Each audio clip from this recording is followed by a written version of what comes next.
About the IHRA definition of anti-Semitism, and Annika from our Jewish caucus will ask that question. Hi everyone.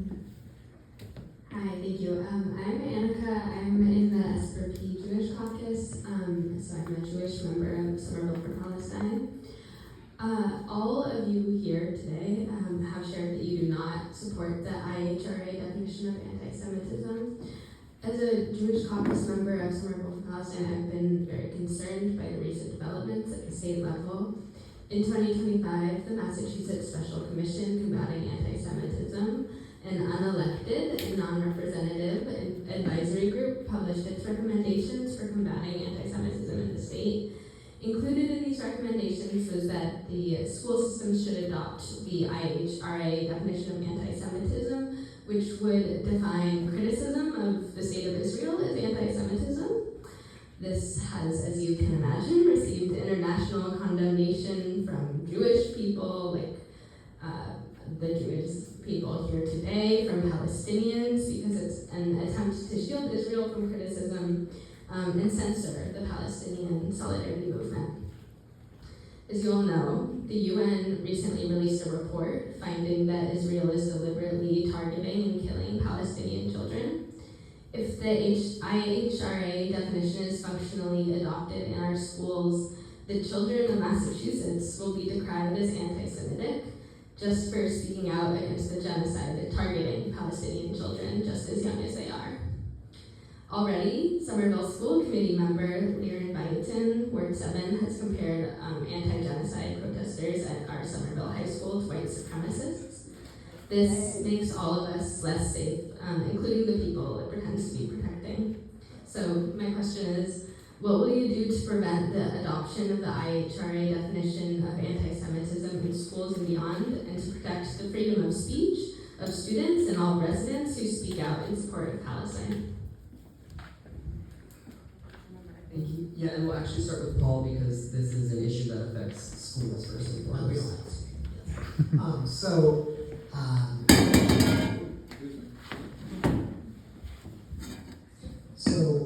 I was paying attention during this, the IHCH, and I watched some of the testimony. That Jalen had some very amazing testimony, and it's also part of why at the school system we have locked down what's allowed to be in the schools. Now, as for the actual definition, we have not actually had any intrusion into our schools about this.